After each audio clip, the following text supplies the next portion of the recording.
Bonjour tout le monde. C'est toujours avec beaucoup d'émotion que je viens à Sainte-Anne. Effectivement, j'ai passé 5 années ici, à l'internat de Sainte-Anne, au service hospital universitaire. Je me rappelle toujours de ma première rencontre avec le professeur Henri Lot. C'était à la cafétéria de Sousse. Et un été, autour d'un verre de thé. Et je lui ai dit, Monsieur Lot, je voudrais venir faire un stage avec vous. Il m'a dit, bienvenue. Et c'est depuis que ma trajectoire ici en France et puis par la suite au Québec a commencé avec beaucoup de bonheur.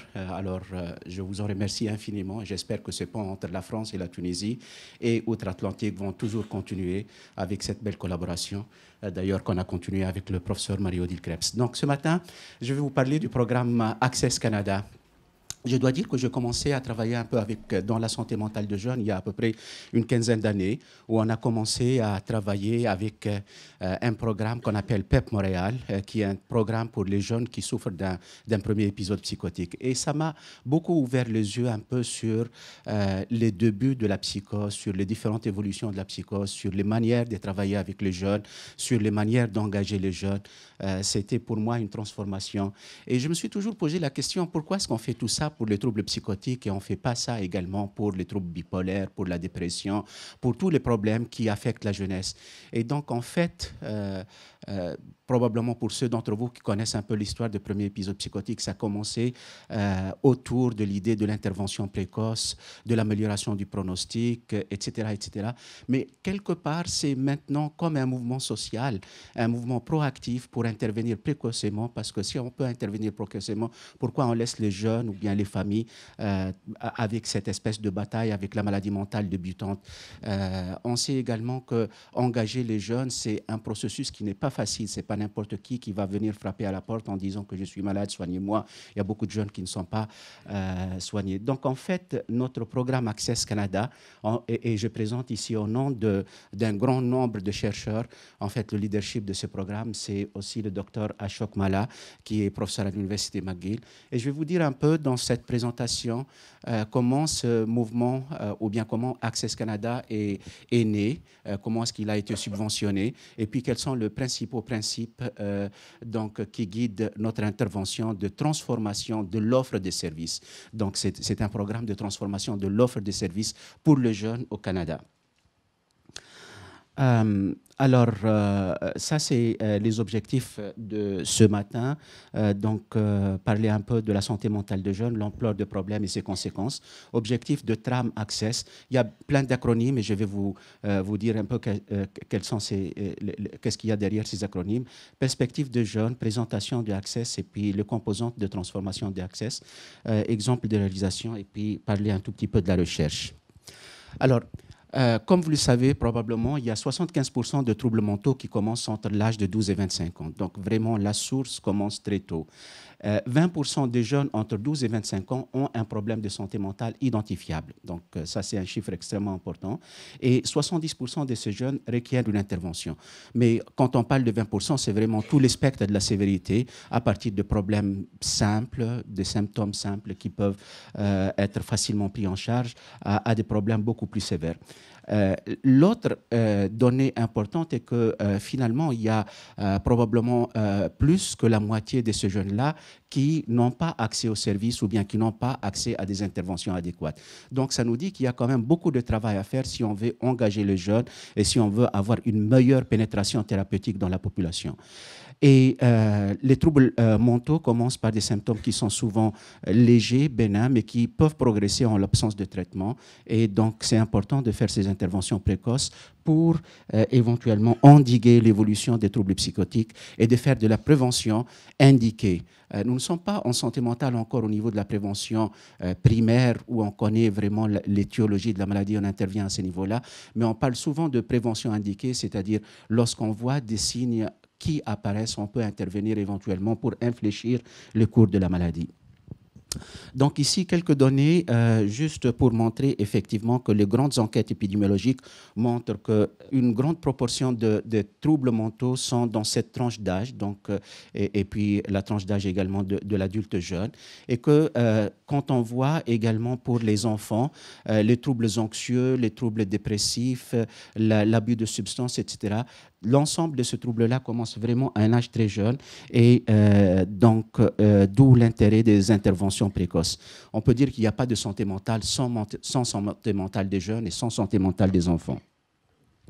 Alors, les mêmes chiffres, donc ça c'est des enquêtes canadiennes qui montrent effectivement que ces chiffres de 20% est observé, que ce soit aux États-Unis et au Canada. Ce qui est important aussi, c'est un peu le chiffre dont j'ai parlé tout à l'heure, c'est que ça, c'est la proportion de la population avec des troubles psychiatriques et qui indique que ces troubles psychiatriques interfèrent avec leur vie et donc il y a une conséquence sur le fonctionnement.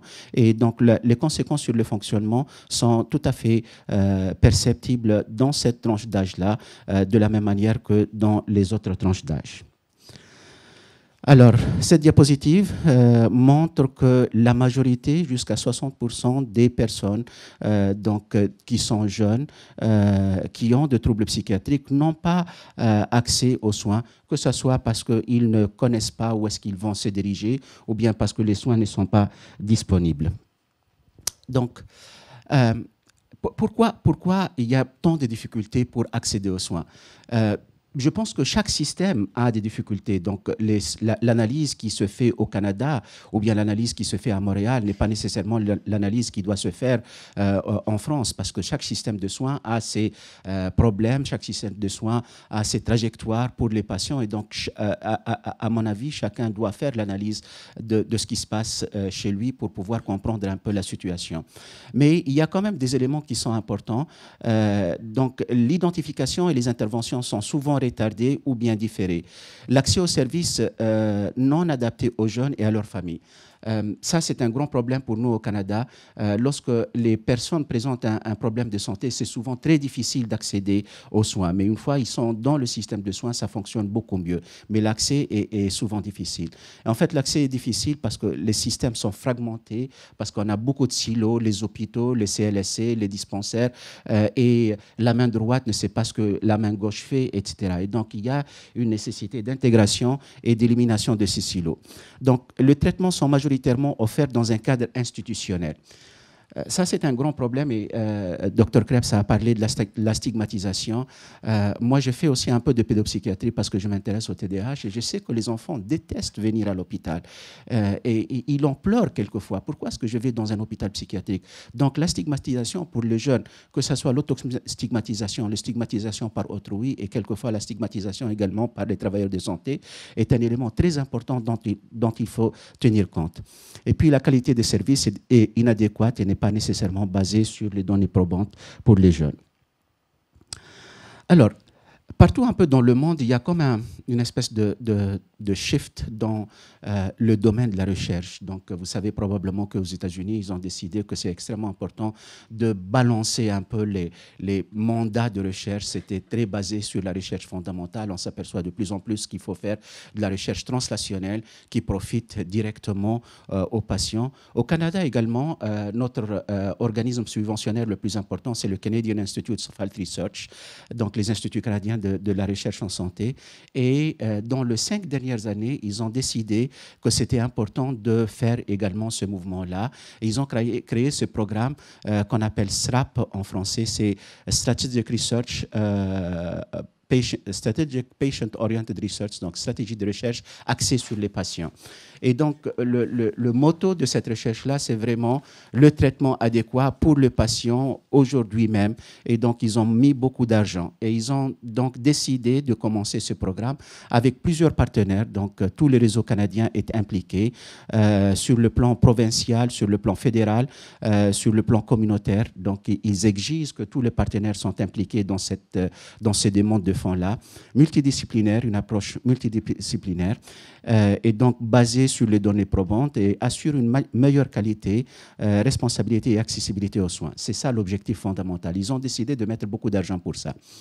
Et donc, cet appel d'offres de subvention, il y a un organisme caritatif, donc c'est la Fondation Graham Booth dont je vais parler, qui a décidé de lancer le TRAM, qui est Translational Research for Adolescent Mental Health. Et cette fondation-là, la Fondation Graham Booth, donc avec le financement TRAM, avec les instituts canadiens, TRAM a mis 12,5 millions de dollars. Les instituts canadiens ont mis 12,5 millions de dollars. Ça fait 25 millions de dollars. Ils ont demandé à tous les chercheurs canadiens de venir avec des propositions.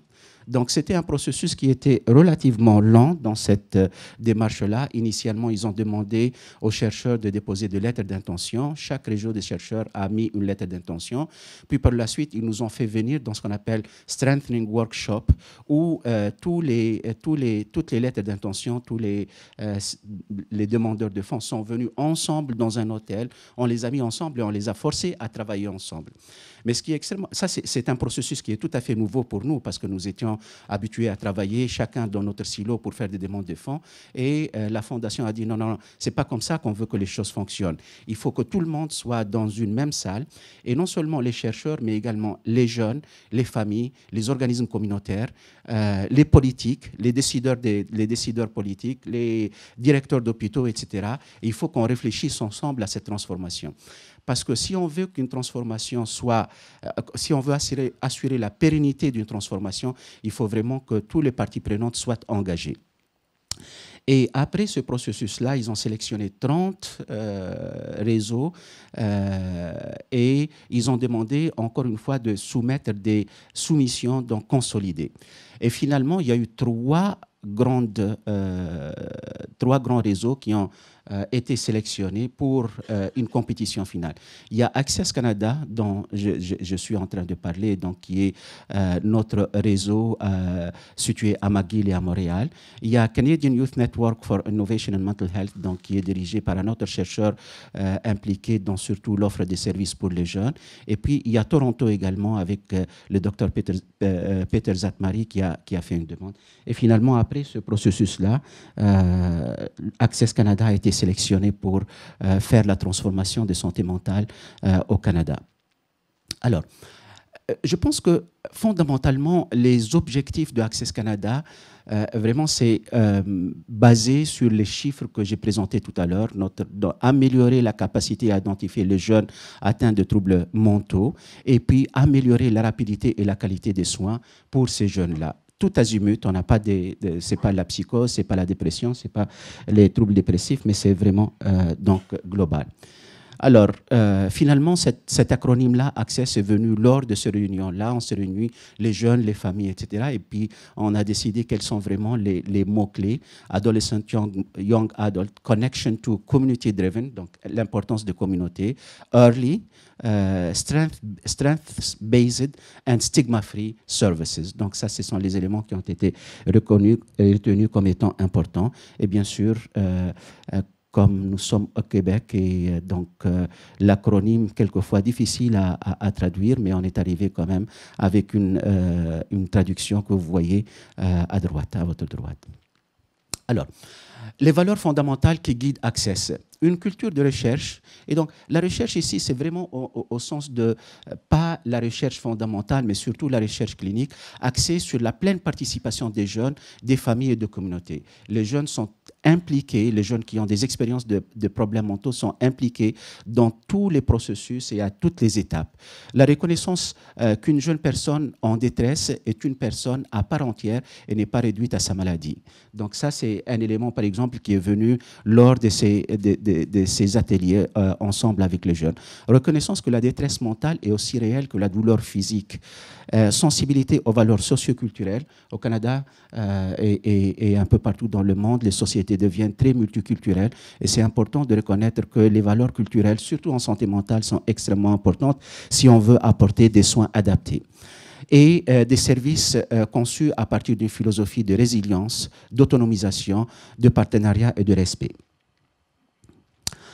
Alors, le partenaire, donc le partie prenante, les jeunes avec des expériences vécues. Donc, on a dans notre conseil également un conseil de jeunes qui fonctionne de manière autonome.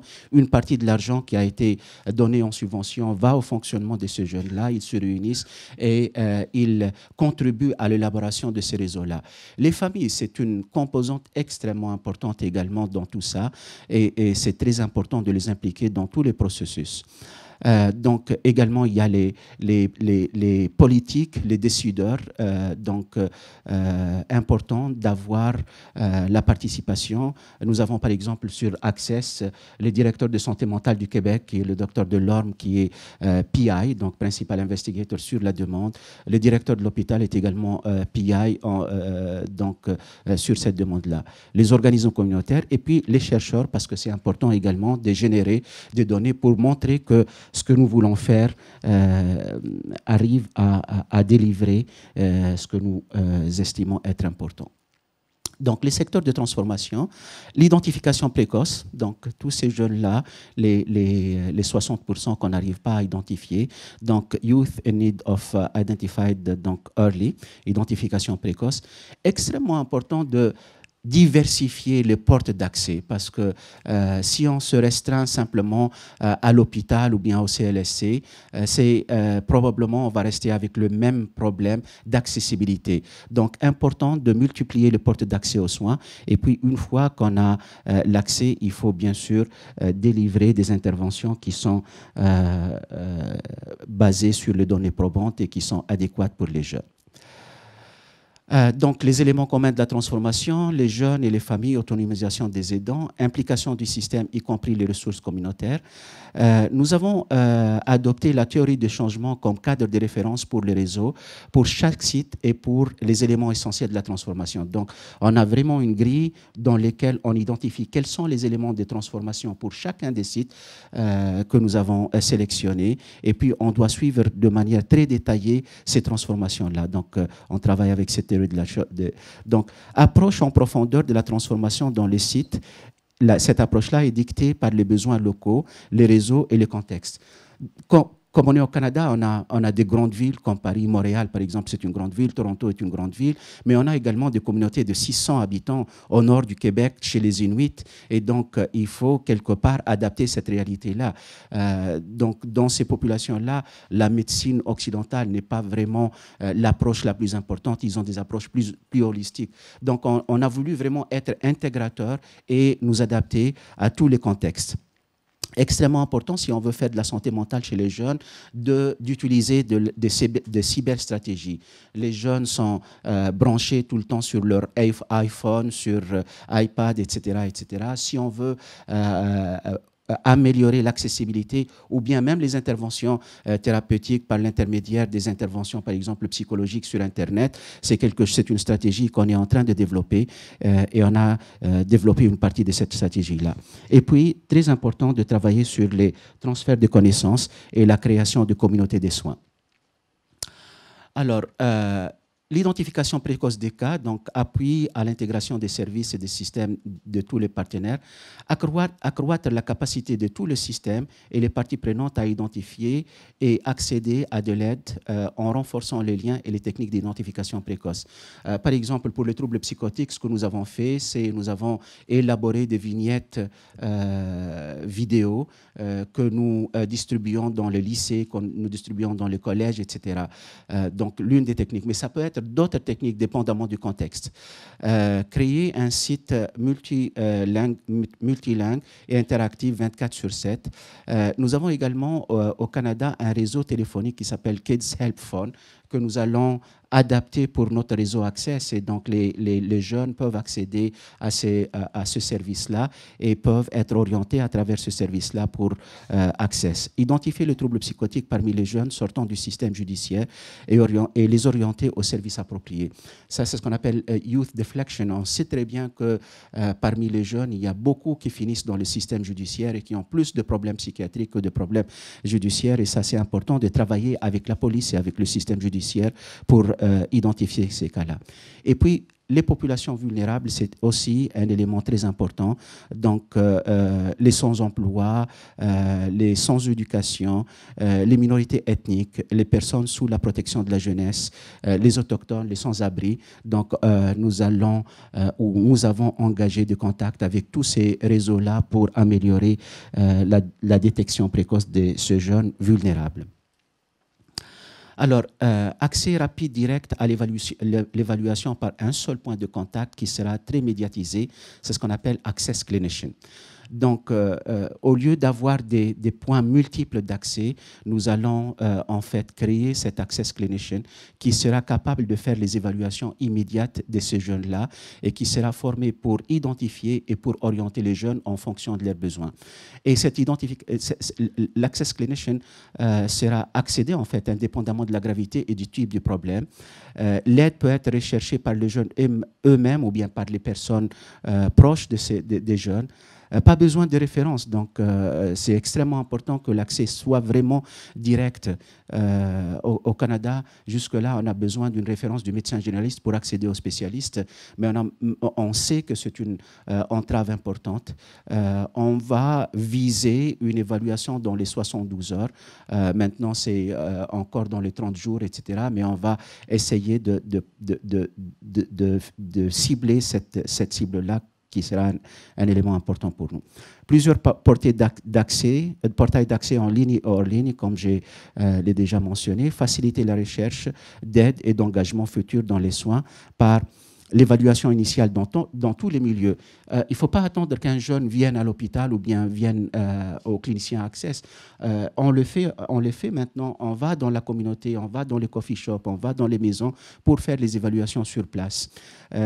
Et également travailler de très près avec les familles et avec les pères aidants dans l'évaluation des jeunes. Je ne sais pas si la notion de père aidant est développée ici, mais ça se développe beaucoup au Canada. Donc, il y a des formations spéciales pour les personnes qui ont eu des troubles psychiatriques et qui deviennent eux-mêmes des pères aidants.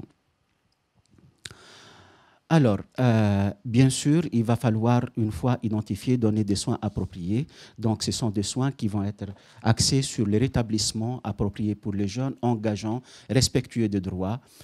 Des soins rapides, fluides, contenus après la première évaluation, intervention fondée sur les données probantes, échelonnées selon le degré de la maladie et les soins dont les jeunes ont besoin, des transitions de services basées sur les besoins et non sur l'âge. Un des grands problèmes également qu'on a dans notre système et probablement dans plusieurs systèmes, c'est la division entre pédopsychiatrie et psychiatrie adulte. Et les gens vont en fait tomber entre les cracks du système. Le pédopsychiatre les relègue à l'adulte et l'adulte ne veut pas les prendre, etc., etc. Et donc, par exemple, dans le programme PEP Montréal, déjà il y a 15 ans, on a commencé vraiment avec la fourchette d'âge entre 14 et 35 ans. Donc, on a éliminé complètement cette barrière-là. Et l'un de nos objectifs, c'est d'éliminer cette barrière-là dans notre système de soins. Et ce n'est pas facile, mais on est en train de trouver des solutions pour ça. Donc, des soins axés sur les objectifs personnels, l'amélioration des habitudes de vie sociale, l'éducation et les professions. On a, par exemple, des travailleurs dont le travail consiste à aider les étudiants à revenir aux études ou bien à revenir au travail. Soutien des familles et des jeunes aidants, la participation active des familles et des soins attentifs aux besoins des jeunes et aux atouts locaux et culturels. Alors, comme Marie-Odile l'a dit, le 25 millions de dollars, c'est à mon avis une toute petite somme d'argent si on veut faire vraiment une transformation globale sur l'échelle d'un pays grand comme le Canada. Donc, dans notre proposition, on a décidé de prendre des sites urbains, donc Montréal, avec le C3S et le centre de soins de la montagne et Dorval-Lachine-LaSalle. Ça, c'est Dorval-Lachine-LaSalle, c'est le secteur où où est localisé l'hôpital Douglas. Et donc, dans ce site-là, on est en train de faire une transformation beaucoup plus profonde parce qu'on essaye vraiment de couvrir le spectre entier des soins à partir des maladies psychiatriques les plus bénignes jusqu'aux maladies les plus sévères. Edmonton, nous travaillons avec une organisation en fait semi-gouvernementale qui s'appelle CASA, qui fait de la pédopsychiatrie, et l'Université d'Alberta pour la santé mentale des étudiants. Des sites semi-urbains, nous travaillons avec Chatham-Kent, Sarnia, et c'est en Ontario, quelque part ici, c'est un secteur semi-urbain rural. La province de Nouveau-Brunswick, qui est une petite province de 800 000 habitants, donc elle s'est engagée en tant que province pour travailler avec nous. Et puis, nous avons également plusieurs sites éloignés, donc des regroupements de populations isolées au nord du Québec, les Premières Nations escocaises en Nouvelle-Écosse, les Cris, Ewu, Etchi, je m'excuse si j'ai du mal à prononcer, et puis plusieurs autres, donc Inuit au nord nous avons également deux populations vulnérables, les enfants sous la protection de la jeunesse au Québec et à Montréal en particulier, et les jeunes sans-abri de Montréal. On a une organisation qui s'occupe de ces jeunes-là, qui est engagée avec nous dans cette transformation. Alors, pour chaque site, le travail que nous sommes en train de faire, c'est vraiment travailler spécifiquement sur quelles sont les barrières, l'identification des barrières qui empêchent l'atteinte des objectifs d'identification précoce des jeunes qui ont un besoin de prestations de santé mentale et quels sont les problèmes avec l'accès rapide. Et puis, utiliser l'effet levier de la réorganisation des soins de santé mentale et des réseaux déjà existants avec l'ajout de ressources supplémentaires d'accès et l'expertise des différents partenaires. Au Québec, là, nous sommes en train de connaître un grand mouvement également, comme vous êtes en train de le connaître ici probablement, où il y a une consolidation des services. En fait, l'hôpital Douglas, on a perdu notre conseil d'administration parce que nous faisons maintenant partie d'un plus grand conseil d'administration. Et donc, c'est des challenges, mais également c'est des opportunités. Donc voilà, là c'est Access au centre et ça, ce sont tous les partenaires. Mais ce qui est extrêmement important quand nous sommes engagés dans ce processus-là, tout d'un coup, il y a une espèce de floraison importante de donataires qui veulent donner de l'argent et qui veulent consolider les initiatives. Il y a également les gouvernements provinciaux qui veulent s'engager dans cette santé mentale. Par exemple, le gouvernement de Québec, maintenant, les deux motos de santé mentale, c'est pleine citoyenneté et santé mentale des jeunes. Donc, ils ont décidé vraiment de mettre plus d'argent. Donc, en plus de ces 25 millions, il y a comme une espèce de momentum politique, social, pour aller de l'avant avec la santé mentale des jeunes. Et maintenant, en fait, la Fondation Graham Bock a décidé de donner plus d'argent pour aller à un modèle éventuellement plus élaboré qu'on va appeler Access Plus et qui va être implémenté dans un certain nombre de ces sites. Par exemple, le CLSC d'Orval-Lachine-LaSalle, dont j'ai parlé, on va aller vers cette transformation. Alors, je vais avec vous voir un exemple un peu plus détaillé. Par exemple, dans ce CLSC d'Orval-Lachine-LaSalle, nous avons une population de 10 600 jeunes âgés de 11 à 25 ans donc dans cette zone desservie. On sait que le CLSC, il voit seulement 380 jeunes qui ont sollicité de l'aide et seulement 108 ont reçu des services. 30 patients de ces jeunes-là ont été hospitalisés et 50 ont reçu des services externes à l'hôpital Douglas. Donc, il y a un total de 668 qui ont sollicité ou reçu des services. Par contre, si on va avec les estimations de 20% de jeunes qui ont des problèmes de santé mentale éventuellement, on estime qu'il y aura à peu près 2000 jeunes qui auront besoin, de services. Et donc, estimé sur 20% donc, qui ont besoin de services. Et 50 à 60% de ceux-ci auront besoin d'une intervention. Donc, on estime qu'à peu près 1462 jeunes doivent être servis par le CLSC d'Orval-Lachine-LaSalle. Donc, on a ces chiffres-là. Comment est-ce qu'on va faire alors que jusque-là, c'est seulement une petite proportion qui a reçu des services? Alors, je vous épargne un peu les analyses, mais on a fait à peu près les mêmes analyses pour l'hôpital Douglas. Donc, on a 20% de nos patients de l'hôpital qui sont dans cette tranche d'âge-là. Donc, on sait à peu près quelle est la population dont on veut servir, qu'on veut servir. Et donc, sur cette base-là, on a 1500 jeunes sur 250 jours par année. Il nous faut voir à peu près 6 jeunes par semaine. Et donc, à partir de là, on peut calculer quels sont nos besoins en travailleurs de santé. Et donc, pour ça, il va falloir certainement mettre plus de ressources. Alors, dans ce CLSC-là aussi, ce qu'on va faire, c'est que Access va pourvoir à une partie des ressources et puis les troubles les plus sévères vont être plus couverts par l'hôpital Douglas quand ils ont besoin d'hospitalisation. Voilà un peu le modèle qu'on essaie de développer. Donc, on sait que le CLSC, donc le Centre local de soins et de services sociaux, il couvre une toute petite partie de la population. L'hôpital Douglas également couvre une toute petite partie de la population et nous avons Access qui peut donner des moyens.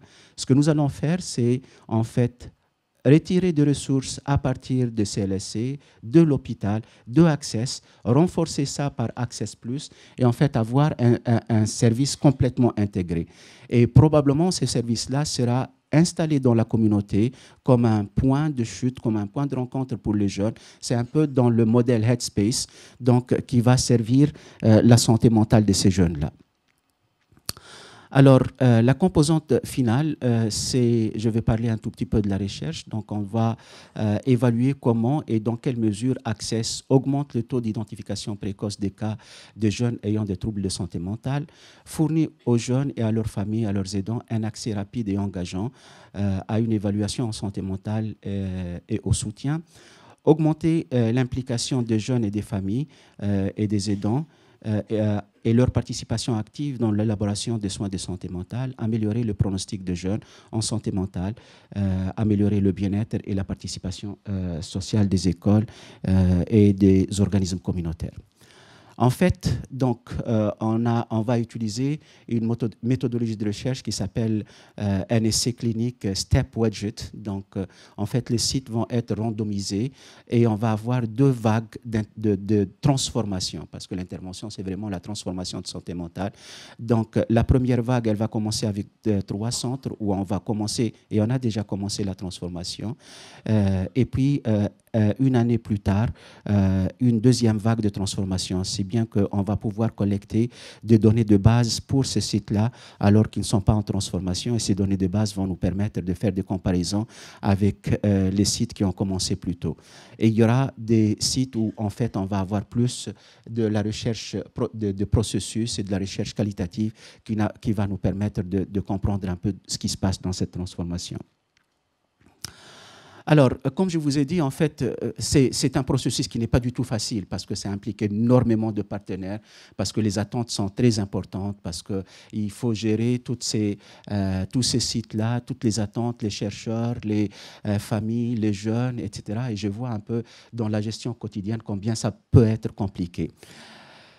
Donc, la gestion de la croissance, je pense que c'est quelque chose de compliqué, mais nous pensons qu'on va y arriver par le renforcement des capacités d'innovation grâce à de nouveaux modèles de prestation de services. Par exemple, les soins, le soutien des jeunes et de leurs familles par les pères aidants, nouvelle clinique de jeunesse santé mentale à Edmonton, probablement quelque chose également qui va ressembler à Headspace dans certains autres centres, etc. Donc, changement de la politique par l'engagement profond des politiques et des décideurs à tous les niveaux. Et c'est très important de faire cet engagement-là avec les décideurs et les politiques. Intégration de nouvelles initiatives dans le système existant de manière durable, ceci est la force d'Access. Et engager et créer des communautés d'innovation et de pratique avec les développements de conférences consensus.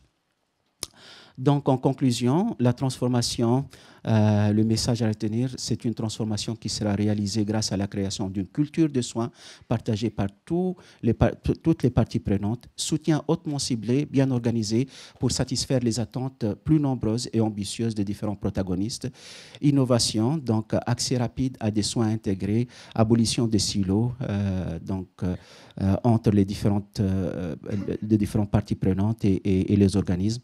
Et notre mouvement de transformation est en marche et je pense que nous allons le soutenir et j'espère que d'ici 5 années, je peux vous présenter des résultats. Alors, avant de conclure, je tiens à dire qu'en fait, c'est un réseau. Donc, il y a plusieurs partenaires pour cette subvention-là, donc Access, Ashok Mala, qui est également professeur à McGill, c'est le principal investigateur nominé. Mais nous sommes en fait un core group qui travaille avec Dr Mala, y compris moi-même. J'ai mentionné le Dr André Delorme, qui est le directeur de santé mentale au Québec, donc qui est PI également. Lynn McVeigh, directrice de l'hôpital, qui est PI. Les jeunes, donc ils ont leur propre comité, et puis les familles avec Marianne Levasseur. Mais je dois dire que sur la demande, il y a probablement 200 personnes qui sont impliquées entre principal investigateurs, collaborateurs, etc. Et je vous remercie pour votre attention.